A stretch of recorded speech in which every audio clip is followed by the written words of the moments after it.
Çağrı Bey kolay gelsin. Teşekkürler. Hoş geldiniz. Merhaba, hoş bulduk. Nasılsınız? Teşekkürler.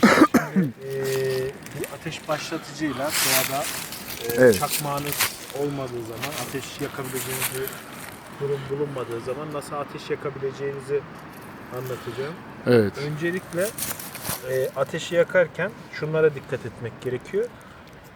Kolay yanabilecek şeylerden zor yanabilecek ekipmanlara doğru Malzemeleri geçiş yapacağız değil mi? evet geçiş yapacağız.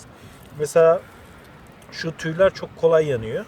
Nereden temin ettiniz o tüyleri? Bunlar genelde ağaçlarda bulunuyor. Ağacın tam olarak ismini bilmiyorum ama bunun dışında mesela taraksa kumların sonbahar mevsiminde olabiliyor.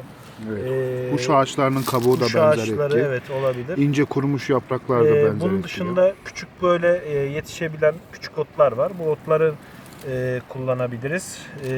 Ağaç kabukları var. Ve küçük kolay alev alabilen bunlar doğada her yerde bulunabilecek şeyler. Şimdi öncelikle şuna dikkat etmemiz gerekiyor. Kolay yanabilecek pamuksu bu tarz bitki bulursanız çok daha uğraşmadan yakarsınız. Bunun dışında daha kalınla geçtiğiniz zaman önce bu işlemi yaptıktan sonra direkt hazırladığımız küçük çubuklarla alevi büyütmemiz gerekiyor. Zaten ilk ateşi verdikten sonra yakabiliriz. Şimdi öncelikle şunu yapıyoruz. Ateş başlatıcıda şöyle bir durum var. Şimdi şu şekilde ateş başlatıyorsunuz. Fakat bizim normalde şu şekilde tutup çubuğu çekmemiz gerekiyor ki ateşi bu noktaya verebilelim.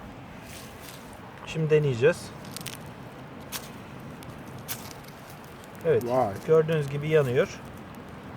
Bu şekilde ateşi destekleyerek, ateşi büyüterek Evet. daha büyüğüne başlatabiliriz.